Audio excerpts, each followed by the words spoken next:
Welcome to Peoples and Things, a podcast about human life with technology. I'm Lee Vinsel, an assistant professor of science, technology, and society at Virginia Tech. Today, my guest is Andrew Jewett, a historian, and we'll be talking about his new book, Science Under Fire, Challenges to Scientific Authority in Modern America, as well as some of his earlier work probably along the way. So, Andy, thanks so much for coming on to talk to me today. Thanks for having me. Science Under Fire is a really deep book about how people in the U.S. have become skeptical about scientific authority since the early 20th century. Mm-hmm. So how did you come to write this book? Well, I started graduate school during the science wars of the 1990s when there was, all sorts of polemics on many different sides about the meaning of science in our culture. And really struck me at the time that both of the sides in those conflicts, which had a lot to do with whether science was socially constructed and what that meant about our society, were taking for granted certain kinds of assumptions about the meaning of science and about its relation to our culture. One being that science was this kind of rigidly, rigorously value-neutral form of knowledge, and then the other that it served as a kind of cultural keynote to the modern world, in a sense, right? That in some way that all of the things we see around us kind of hang on science in some sense. And I was skeptical in certain ways about both of those assumptions. And so I've written now 2 books that sort of interrogate those and try to sort of get a more complicated picture of how folks have thought about science, mainly in the 20th century United States. And the first book, as you know, focuses more on this sort of assertion of value neutrality. And this newer book is more about these claims about science being the source of our culture, in a sense, right? And so what I'm tracking really is the history of the idea that we live in a scientific culture, particularly in the United States, but sort of in the modern world generally. Sometimes this is associated with the concept of modernity, sometimes it's not. But I argued that in the 1920s, there's a shift from, some folks arguing that science would be a dangerous cultural guide to arguing that it is in fact setting the tone for our daily lives. It has determined how we think about ourselves and others. And so it's this intersection of science and conceptions of human behavior that interests me the most. Mm-hmm. I thought it might be help listeners to have a really concrete example of the kinds of debates that pop up.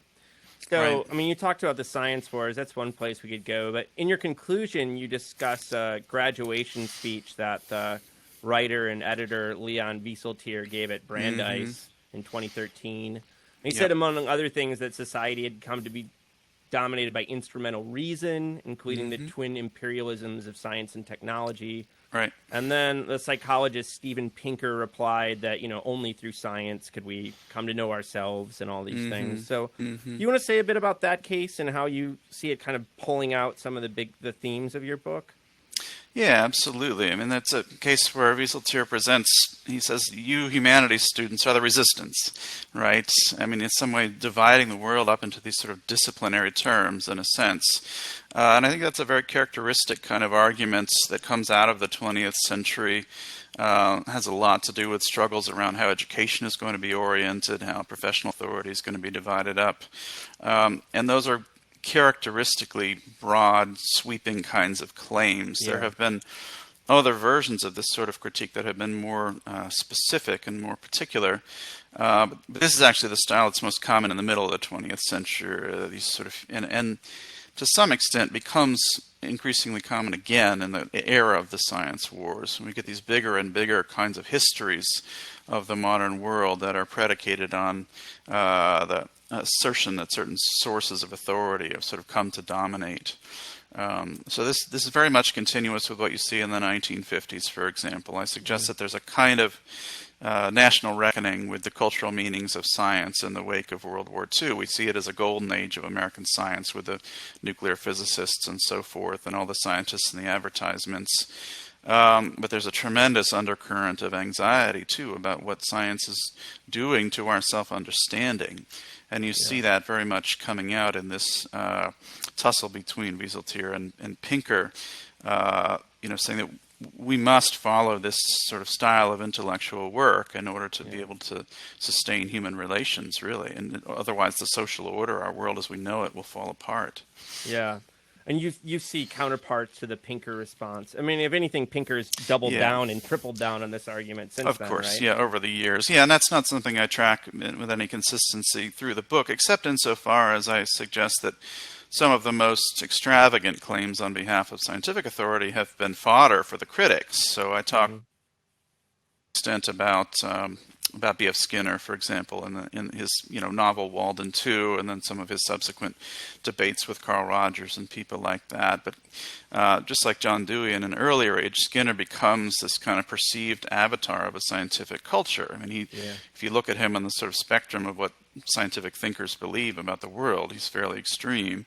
But that comes to be taken as the kind of deep inner meaning of what a scientific culture would look like, is this world beyond freedom and dignity, as he later titles a book, right? A world in which there really is no free will, everything is conditioned, and so there's this, Brave New World is another kind of hit point. Aldous Huxley's earlier novel is constantly under discussion in the post-war period, as it is again today. Yeah.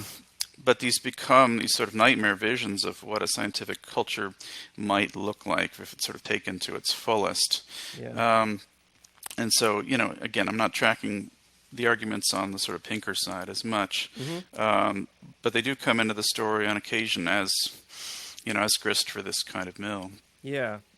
I was struck, I think the first chapter on like the 20s and the early part of the 20th century, there's a lot of optimism there that kind of, right? And I just wonder, where do you think that optimism came? And John Dewey is an important character in the story, I think is a nice kind of symbol of that optimism of that time. Yeah. I discuss in that chapter in the 20s a number of versions of what I call a program of mental modernization. And that's just, riffing on the concept of modernity itself. But a number of kinds of cultural programs that, again, as with Skinner after World War II, in the 20s, these were the kinds of nightmare visions that people seized upon and as thinking about what a scientific culture was going to look like. And there are a number of different versions. There's one associated with Bertrand Russell that has to do with a kind of existential, and in a sense, kind of understanding of the universe as sort of impervious to human meanings, that we have free will, we can act as we choose, but that there's no cosmic support for any of our values whatsoever. And so Bertrand Russell, as also a notorious atheist, is, one of these sort of flashpoints around which this controversy revolves. I talk about John B. Watson's behaviorism and his, at least operational denial of concepts like soul and mind, and again, this assertion of conditioning as the source of human behavior. I talk about how many folks saw parallels between Watson and Freud. There's, of course, a huge vogue of Freudianism. It's not clear how deep necessarily, but it's sort of all over the place in 1920s popular culture. And again, often seen by critics as this reduces our supposedly rational and moral behavior to some kind of, subterranean instinct, some sort of quasi-material force, or something like that.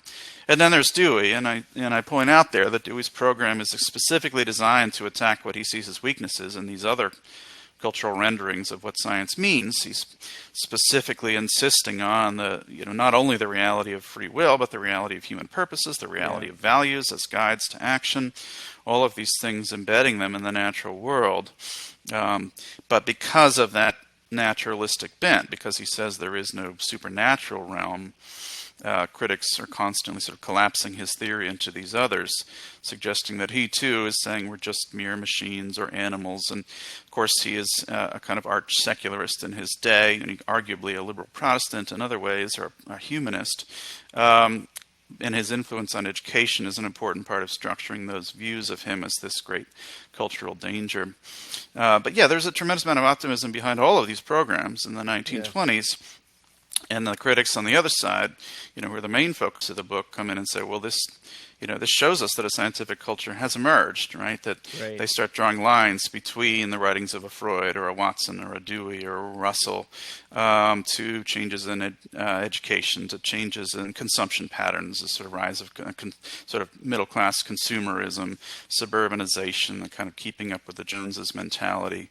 They sort of draw some lines there and say that this is the result of a scientific way of thinking about ourselves and others, about human behavior. Mm-hmm. I think the middle chapters of your book just do such a wonderful job showing how the critique of science comes from all these different constituencies, right? Yeah, yep. And these kind of different groups rise up to criticize science for often like different and maybe even incompatible reasons for Absolutely, a lot of times, yeah. right? Yeah. So what are some of the groups that you see as really important in this story, and what flaws did they see in scientific culture? Yeah, I argue there that you can really find this kind of critique in the middle decades of the 20th century coming from just about everywhere. If you imagine a political spectrum, if you imagine a theological spectrum, you can find people with just about every set of commitments making an argument like this. And they often sound remarkably similar, as you can see from reading through the book, because they operate at such a high level of generality, saying that, science has sort of destroyed our conventional self-understanding. It's a kind of a sort of Jeremiad in a sense, right? As there was a moment before when we really understood ourselves, or there was a very long era, but going back in history, when we really understood ourselves, and now science has come in and sort of ruined that self-understanding, and we need to go back to before. And then there are just a whole bunch of different programs slotted in as to what came before, right? What was it that sustained our view of ourselves as moral actors, as having free will? These are some of the biggest themes in the middle of the 20th century, as not just material to be manipulated by totalitarians or by social engineers, right? And so you see that among religious leaders of all different kinds. And I'm specifically trying to sort of broaden the horizon beyond the sort of usual circle of conservative evangelicals, fundamentalists, Pentecostals, and so forth. And to try to say, you see this throughout the kind of liberal Protestant establishment. You see it among, capital C, conservative Jews, Jewish leaders. You see it among many Catholic leaders. You see it among people we consider religious modernists. Even back in the 1920s, a religious modernist like Shaler Matthews is criticizing this kind of scientific view of the world. Yeah. So religious leaders of all stripes. I talk about professional sort of academic humanities scholars of many different kinds, a little more divided, but you see a lot of folks arguing that the humanities are what upholds our sort of traditional understanding of the human person as a moral actor. Political conservatives, I spend a good deal of time on all of the different varieties of conservatism that constitute the new right in the 1950s, as folks like William F. Buckley and Russell Kirk are sort of rehabilitating conservatism. This strand of criticism of the modern social sciences and social engineering gets wrapped up with the New Deal in the minds of virtually all different kinds of conservatives, and is an important part of the glue that sort of holds the burgeoning conservative movement together, alongside anti-communism and this sort of more conventionally political critique of the New Deal. I talk about mainstream liberals. I talk about sort of dissidents within the social sciences themselves, who often start to resist the label social science and want to call themselves a kind of humanists, like the anthropologist Alfred Kroeber is one who says, I'm not a social scientist, right? Or later on, someone like a C. Wright Mills, a kind of conduit for these arguments into the New Left, saying that there's sort of disavowing the idea that there should be a kind of social, or there could be a kind of social science. You see it among certain kinds of political radicals. This is more a later story, and then so far as it's more the activists and counterculturalists of the 60s who tend to reject the kind of science-oriented modes of progressivism and radicalism. But you see it among someone like a Dwight MacDonald in the late 40s and early 1950s, arguing that the kind of scientific bent of modern thought has ruined radicalism too. So you see the place. Yeah, I thought you did a nice job with identity too, of bringing in black leaders and feminists. So, like, what if we look to black leaders, for instance, what kind of critiques do you see? Yeah, I mean, I suggest at the beginning that this is, in some ways, a more dominant theme among white thinkers than it is among, folks in other groups, partly because, some of the struggle for Black Americans, for example, is to just try to get into the mainstream, right? Is to try to get access to this growing authority of science in various ways, partly just by gaining jobs in the scientific community, partly by drawing on it as well. There's, of course, a strong undercurrent, in the Black churches of, a kind of critique of secularism and a critique of scientific materialism. There's skepticism around certain kinds of policies, and you can see this coming out again today. And, the part of the story is that people in the Black community are not getting vaccines as often, but there's also more hesitancy there than you see elsewhere. And there's obviously a very, very long history of experimentation in medicine that's, very front and center in the minds of many people. The abuse of evolutionary rhetoric to talk about higher and lower races is on the minds of a lot of Black leaders. So that's one way in which it comes in. So, there's a sense in which it is first and foremost a kind of mainstream white story, right? I'm looking at the kind of post-war establishment and its various sort of dimensions, and suggesting, well, that there's an enormous amount of this kind of criticism there as well. Now, later on, this becomes a much more complex story by the 1970s, right? Because virtually all of the critiques, like maybe MacDonald and a few others, before the 1960s are saying, well, science has destroyed our traditional self-understanding. By the time you get into the late 60s and 70s, you get various sorts of marginalized groups saying, well, science is actually upholding traditional views, racist views, patriarchal views, right, that actually need to be changed. So what's pseudoscientific is actually the conventional understanding of human behavior, and that's what science has sort of imprinted on our culture, is something old and bad that we need to get rid of. So the critique, it's kind of flipped around in a sense, but it's still predicated on this sense that science is dictating how we think about ourselves. Yeah.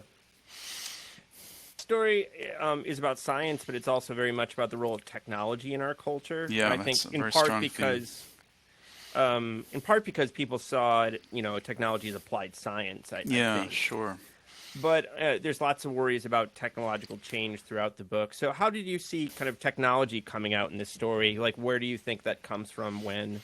Yeah, well, I think one of the things you see throughout these arguments is a kind of lumping tendency to sort of stick things together, right? So it's why people jump back and forth between what we would consider scientific phenomena and technological phenomena, right? The concept of the machine is a metaphor, a big metaphor in the 1920s, both for those who are enthusiastic about social changes and those who are concerned about them. But the machine is a kind of symbol for both actual machines, but also mechanistic ways of thinking about human persons, right? And so you constantly get, even in the index, some categories for people as machines, things like that, right? You see this style of criticism over and over again, that we've been reduced to animals, we've been reduced to machines. And there, many of these critiques are not particularly systematic. Yeah. And so there's an enormous amount of kind of muddling and confusion about the actual means by which science or technology is causing cultural change, but you do see them routinely associated with one another. Technology becomes a more prominent theme again, I think, in the 1960s with the left critique, although it has a presence earlier on. Obviously the nuclear bomb is looming over a lot of this conversation in the late 40s and 50s, although surprisingly often the argument is that, well, the bomb isn't the problem. The problem is our self-understanding that leads us to use the bomb or have developed the bomb or not be able to handle the bomb. That the real problem is our sort of moral self-destruction. So technology comes in constantly throughout the book. And I don't sort of sit down and differentiate those critiques, I would say, all that much, but I do suggest in the introduction, and this is one of the main features of this discourse, is a constant conflation of science with technology. in terms of how they shape our lives. Sometimes you'll see a critic who suggests that technology is the main vector through which a kind of mechanistic view has shaped us. And you see that sometimes in the 20s, you see it sometimes in the 70s or beyond. Usually they're conflated in the middle decades of the 20th century. Like 5 or 6 years ago, I taught a course on like the history of technology, criticisms of technology in industry. Yeah. And I really started that course with like romantic poets, actually, where you see a lot of this stuff. Yep. I mean, do you think that this critique of science goes back to kind of older romantic traditions? Do you see that thread playing out? I think it does. I mean, I think there's obviously history and European thought for all of these sorts of arguments, both in the kind of romantic vein and in a kind of harsher anti-modern, sort of anti-liberal vein, moving toward the later 19th century and into the 20th. I think in some ways the wheel is reinvented in the United States. I mean, these people are not always consciously drawing on a Coleridge or something like that. Yeah. But they are often defending, certain kinds, similar sorts of alternatives in terms of structures of cultural authority to some of those earlier folks. I mean, by European standards, the critiques in this country are fairly moderate. Not a lot of people rejecting democracy, not a lot of people rejecting industry as such. You start to get some of that in the 60s and 70s. Typically, the assumption is that some new or some refurbished, I'd say, way of thinking is just going to solve the problem, right? If we just listen to the poets, or if we just listen to the novelists, or if we just listen to the ministers, or that's more or less the extent of the problem. Is that and that's partly why it's such a kind of mainstream and in fact kind of almost professional discourse is that it is. The stakes are in some ways the highest for those who represent some of these other sources of authority, who are, professional humanities scholars speaking for novelists, or political theorists, for example, a huge presence in this conversation, who, are voicing these older traditions of thinking that they believe are going to, essentially solve the problem by sort of rehabilitating an older sense of human behavior or installing a new one later in the 20th century. I think a really important lesson of the book is that this critique, as you've already said, it comes from both the left and the right. Absolutely.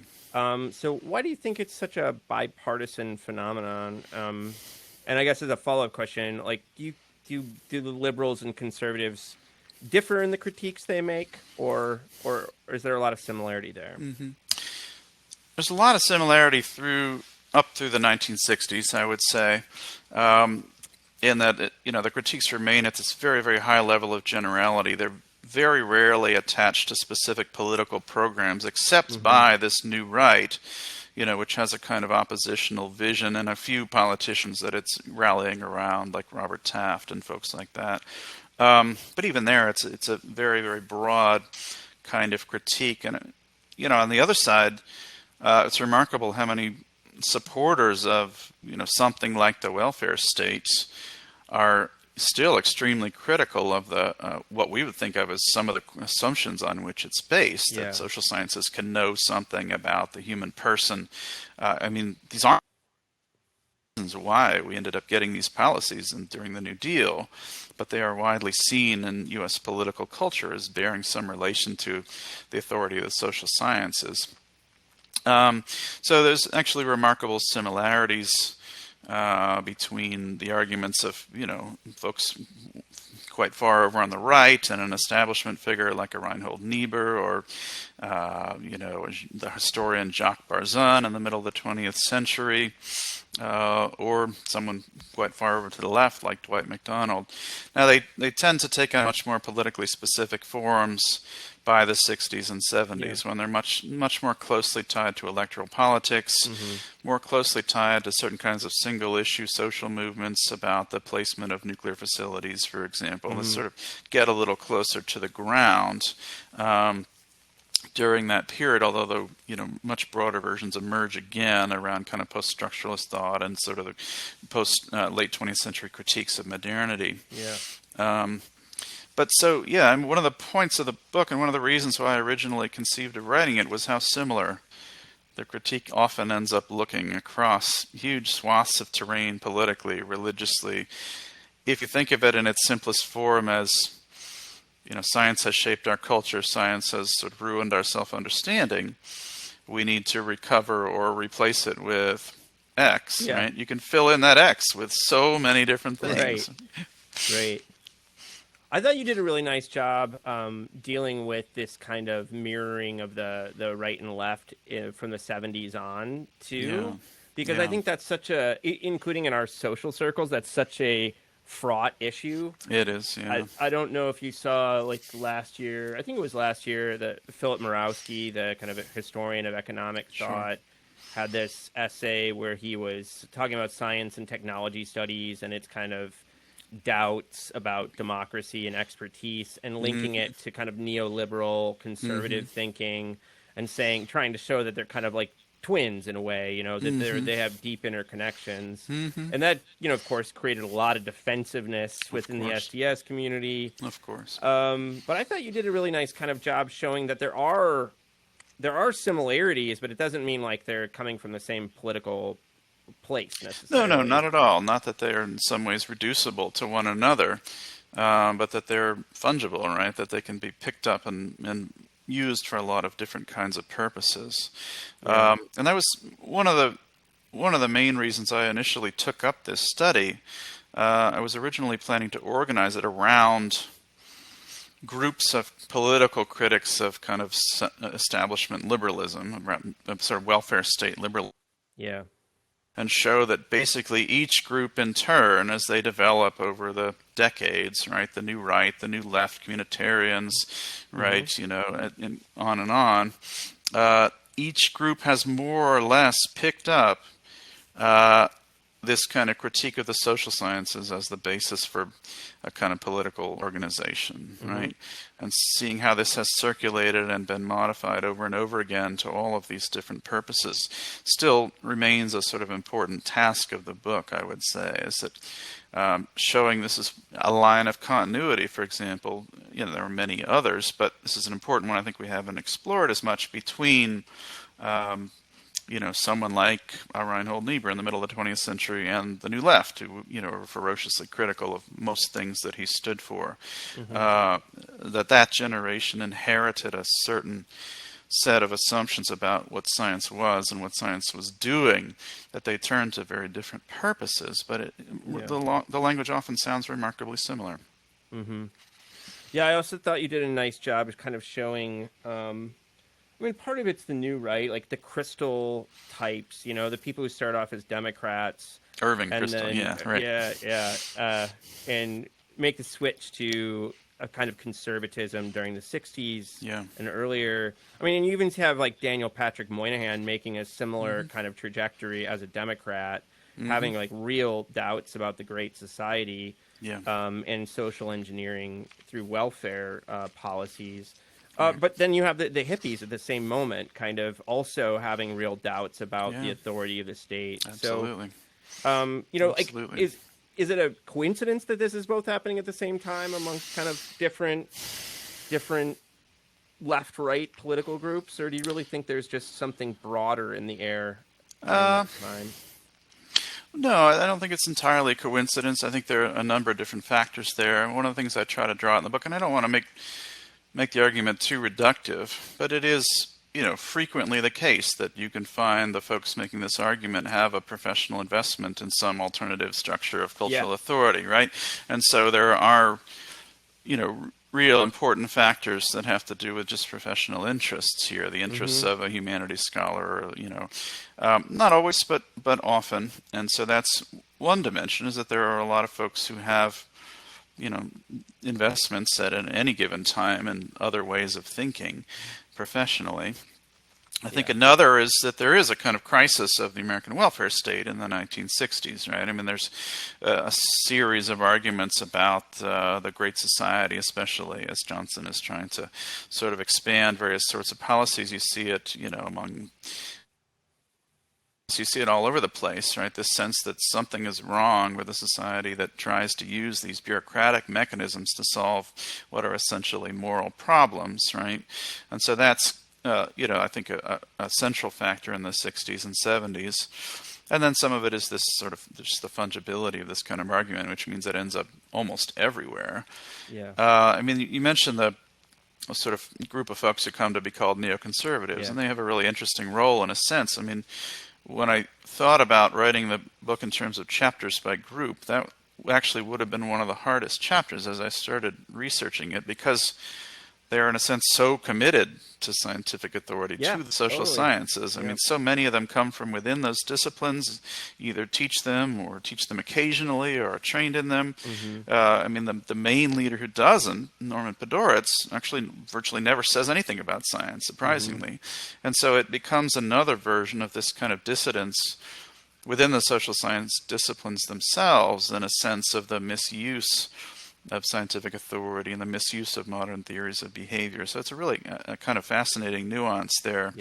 But they also contribute some of the most powerful sorts of tropes, right?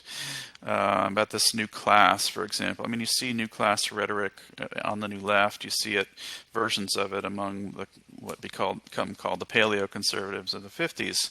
But it's obviously these figures who sort of make the new class analysis front and center.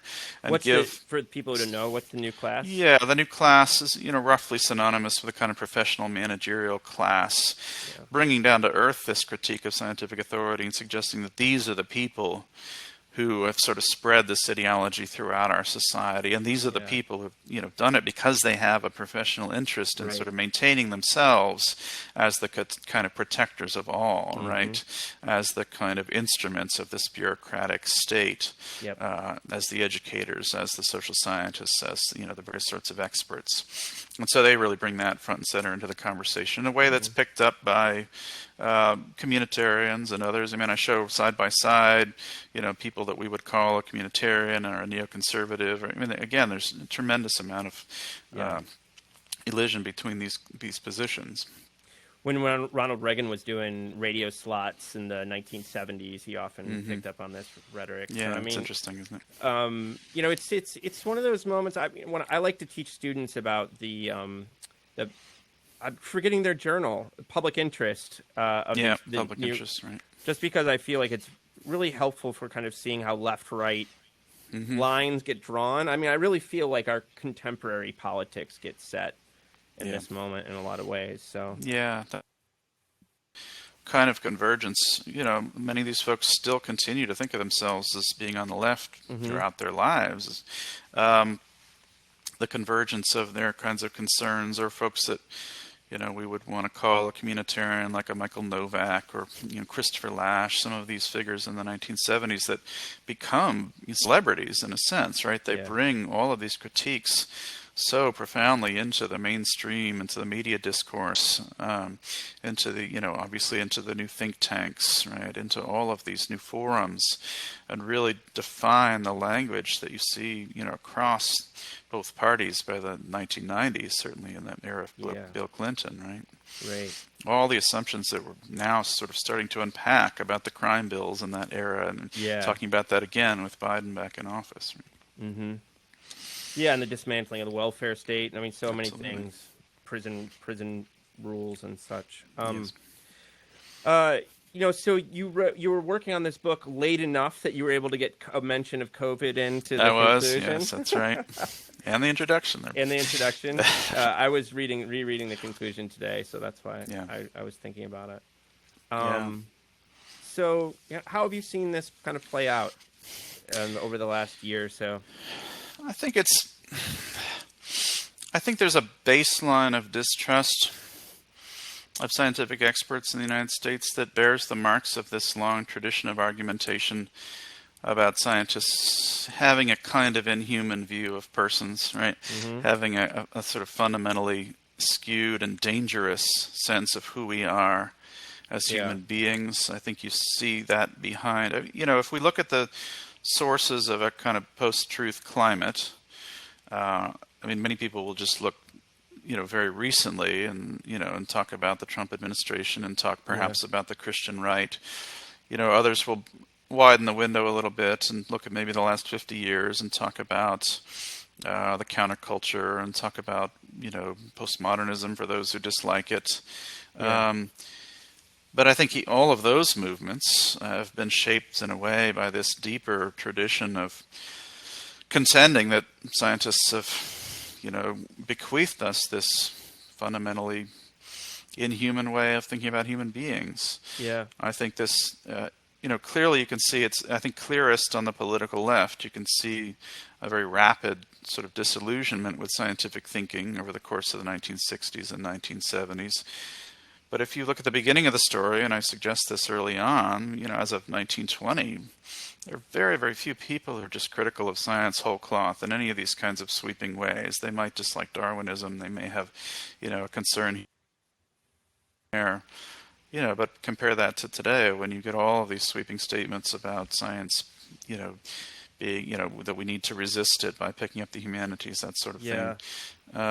These are just huge generalizations about what science means at a time when I think we need to be much more specific and precise about what we're talking about. If we have concerns about vaccination, we should talk about vaccination. We shouldn't talk about science or expertise or the Enlightenment or modernity, right? We need to talk about specific things going on, the government telling you what to put in your body, right? That's a very fraught process, and there's a lot to talk about there. But we're not going to really get much of a handle on it by making these huge generalizations. Yeah.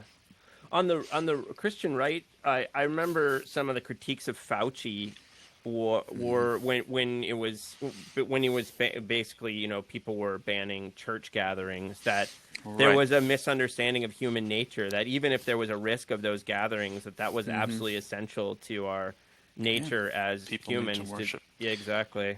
Yeah, It was a and there are those wonderful within the example of that. churches pushing back that says, the Bible doesn't tell us we have to worship inside, for example, right? Right. But yeah, no, you see that very much. I mean, of course, a huge strand of this whole tradition of argumentation has to do with this sense of a perceived battle between, a fundamentally religious people and a kind of secular state that's keeping them down, right? I mean, that's a very, very strong theme in this tradition of argumentation, and that is, of course, the theme that the Christian right has developed, most systematically and most thoroughly. Although you do see it in other places, but yeah, that's certainly coming out there, and the sense that behind it, still, I think there's this sort of background sense that somehow scientists just really don't understand people, right? Right. They insist they do, and somehow they force their views on all of us through means that remain fairly nebulous. Right. And of course, scientists don't think they have any purchase on public culture at all, right? They think nobody listens to them at all. But this just sort of, really kind of habitual sense that this is a scientific culture, of course. So what is the problem with it? And let's start from there and then figure out what is wrong with the way that scientists think and how that ramifies in various particular practical realms. Right? Yeah. Yeah, I wanted to talk to you more about this kind of generalities and abstractions. I really love that part of the book and what you've said so far. So, from the conclusion, you write, in our debates, massive abstractions still abound as commentators invoke the usual broad categories: science, scientism, rationalism, the Enlightenment, the humanities, humanism, religion, faith, irrationality, the West, modernity. Yet such large-scale abstractions have proven remarkably unhelpful in the controversies of our day. And I think that's so true. I don't want to get overly nerdy here, but I was thinking about the philosopher Wittgenstein. In some of his notebooks, he talks about the craving for generality that we have. Yeah. And, I just was thinking, this is a big theme of the book, I think, is that when we talk about these things, we tend to talk in these very abstract terms. Yeah, yeah. So, where do you think that? Have you thought about where that comes from and why that's the case? I think that relates to some extent to the kind of professional location and also the sort of personal psychology of many of the people that are offering these critiques. And this is partly why it's an account that's in some ways anchored on the kind of community of professional intellectuals. Is because I'm interested in the critiques that are offered at this level of generality, in some ways above all, also because they have very loud voices and they've shaped our views in important ways. But I think, those of us who take up the scholarly life are generally inclined to think in these fairly broad terms, right? Yeah. And we're generally inclined, as I say in the introduction, to think that all of the stuff around us, right, all of the politics, all of the nitty-gritty of daily life, in some ways reflects some kind of philosophical foundation, and that we could kind of get at it all together if we attacked whatever that deep root was. I think this is a tendency that is very, very common among academics, intellectuals of various kinds, is to a kind of philosophical reduction of the entire world to sort of competing systems of thought, which allows us to believe we have greater purchase on them than I believe we do. Yeah. I mean, one of the things I like about your work, going way back, is all the different kind of subfields of history that you pull together. And I think you come in part from a kind of intellectual history background. Yeah, that's my original training. That's right. And but yeah, I think you have it, because of the view you just outlined. You have some real questions about how intellectual historians have traditionally thought absolutely about. Yeah, I think they're some of the ideas. Worst offenders in some ways of some of the leading proponents of this kind of philosophical reduction. And I, on the other hand, I'm certainly someone who wants to say that ideas and their makers are important in the world, but I think we need to be very clear on how they're important. And they're important insofar as these arguments get picked up and used for a whole bunch of different purposes. Often, perhaps usually, for reasons and for interests that weren't right. I mean, I'm fascinated by misunderstanding, I guess I would say, and that's one of the reasons why these arguments at this level of generality, I think, can be so powerful, is that they can appeal to so many different people for so many different reasons. They become the source of a certain kind of consensus that is very empty, in a sense, in terms of having specific content, or everyone can just start by saying, oh, we live in a scientific culture. Okay, let's start, let's figure out then what to make of that and what that looks like. And people fill it in with all sorts of their own content. I would just straight up reject that. I don't think we live in a scientific culture. But the fact that so many people not even argue it, but just take it for granted is a very powerful fact about our world, because that just wasn't true certainly in the United States as of even 1920, I don't believe. They may have set a technical culture by then, right? They may have been thinking about electricity and that sort of thing. But even that sort of argument is in some ways a product of the 1920s, right? Earlier self-understandings of, what is American culture had mostly been predicated on either politics, this is a, democratic republic, or on Christianity. Yeah. Forgive me, I lost my train of thought for a second. There was something I wanted to ask you. Generalities. Yeah. Will I get that one back? It'll come.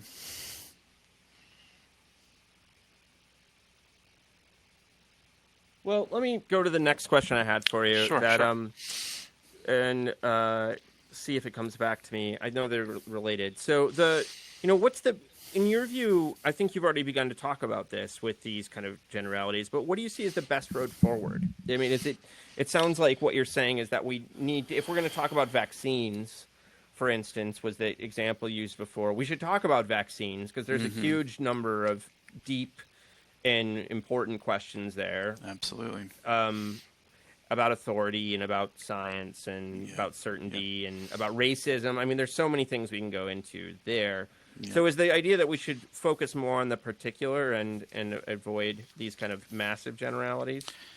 I think that's usually pretty good advice in a lot of different domains. I think I'm extremely wary of the way that language obscures content as well as reveals it. And I think that if we're talking about just about anything and we say the term liberalism, for example, I mean, I actually actively tried not to use that word in my first book, even though all the people in it would be considered liberals more or less.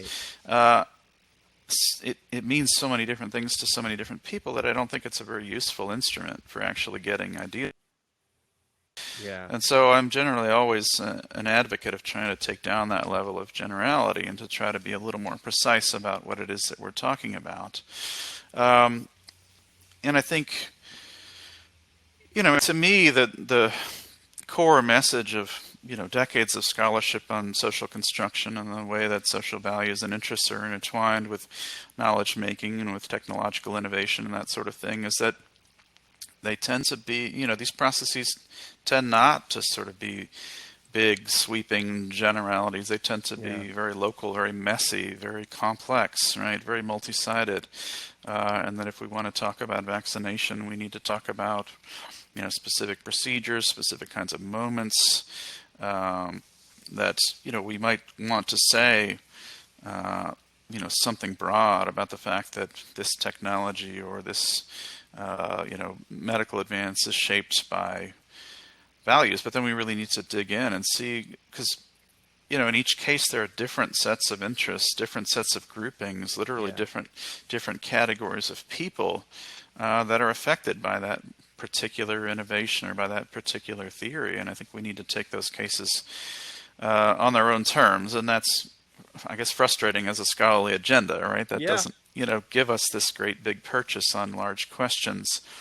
But I think it's really crucial in order to actually have real purchase on them, is to say, well, the climate controversy is different from the vaccination controversy, is different from any number of other things that we could be talking about, right? Obviously, vaccine hesitancy, if 25% of frontline nurses and doctors, or whatever the statistic is, don't want to get the vaccine, that's coming from a very different place than, the QAnon person online, right? Right. Yeah. And we need to understand all of those dynamics. Yeah, I mean, as our role as teachers, I think that's something we can do in the classroom too, is try to bring people down to specifics as often as possible, right? Yep. Yeah, I remembered what I wanted to ask you. Good. It's kind of like skepticism about, philosophical foundationalism, or however we want to think about that. Where do you think that comes from in you? Is that just part of me? The Andy Jewett instinct about the world, or do you think that's something you came to? I don't know. I mean, I went through that, as I've actually went through many of the positions that I discuss in my book. Yeah. I came out of college with many of the commitments that I'm now sort of historicizing, I'd say. Maybe went back into graduate school with many of them as well. Yeah. I guess, I don't know. I think that's just probably many years of observing the world. But I think, too, that it has been one of the lessons of scholarship in history, science, STS, the fields I tend to follow, political theory most closely. I have just found a sort of, fairly constant mismatch between the most sweeping generalizations offered in those fields, and not everyone writes like that, and the kinds of questions that I think we need to be addressing in our lives. And I'm very much committed to making my scholarship speak in some way, at least through some sort of translation, to our public concerns. And there's a way in which this level of generality can allow us to sort of play with ideas in a way that's sort of relatively reality-free. Yeah. I don't, it's something I'm still trying to figure out, I would say. I don't believe ideas don't matter. I don't believe systematic ideas don't matter. I wouldn't want to say that, but I'm much more likely to say that in conversations with other intellectual historians than I am to say that in conversations with other U.S. historians, right? For whom I think ideas generally matter more than they are given credit for. I think they matter. I guess I would argue ultimately that they matter differently. I think they matter in these much more complex and ambiguous ways, that they get taken up by specific actors in specific contexts, and they get put to specific purposes, and that's where a lot of the really interesting stuff happens. Yeah, that's great, man. I love that. I don't like to ask people who have brand new books out what they're working on next. But go for it. Especially during a pandemic when we're all dealing with childcare and such. But what are you thinking about, man? Yeah, well, it's been 2 months since the book came out. It's an eternity. And then, of course, months before that when it was really finished. So I'm developing a whole bunch of new research on science and anti-racism, mainly in the U.S., but hopefully with a transnational dimension as well. We have all this great work on how science has been used to uphold racial inequalities. Yeah. And I'm interested in the other side of the story to some extent. I mean, we still need to do a lot more of that work. but I'm really committed to the idea that science has changed the conditions of argumentation for everyone. Yeah. As in this book, I'm arguing that scientists aren't the only ones who define public images of science. I also want to see how those who are attacking these structures of discrimination and so forth were mobilizing scientific resources as well. Yeah. So where is science in the civil, classic phase of the civil rights movement? Mm-hmm. So I have a sort of big project in mind there. The piece I'm pulling out right now is a history of the environmental justice movement as it's coming together, especially in the 1980s and 1990s, and looking at some of the interplay of movement activism and bureaucratic policy formation and some of the work that's being done in the universities and around concepts of justice and how sort of intertwined in the environmental justice movement. Because if you just say the phrase environmental justice, it is so many different things. It's a movement, it's a policy rubric, it's a concept. And so I'm interested in seeing how, and it's a place where many kinds of scientific work, and in fact other kinds of academic work, are also brought into the conversation. There's of course the natural sciences in relation to environmental science in general, but also the social scientists do an enormous an important amount of work by demonstrating the kind of fundamental bias in the siting of polluting facilities and so forth, right? Giving scientific credibility to that very obvious but ultimately anecdotal observation about where these things end up. And then the humanities and political theory as well, right? And the ways in which conversations about justice, this is originally called environmental racism, it's called environmental equity, and then that in a very short amount of time shifts to environmental justice. The name of the EPA office has even changed, right around 1993, right after Clinton, I think, enters office. And so I'm interested in, at that level, in sort of how is environmental justice as a rubric different from some of these other ways of describing the problem? It allows you to talk in a way that, say, environmental racism doesn't always, about intergenerational justice. It allows you to talk about some of these global dynamics. But justice, has some weaknesses as a concept too, in some of the same ways that equity does, and that it has to be filled with specific sorts of content. And so I want to see how those sort of come out on the ground as well. I look forward to that, man. That sounds like a great project. Thanks. Andy, thanks for joining me today. Absolutely. It's great fun.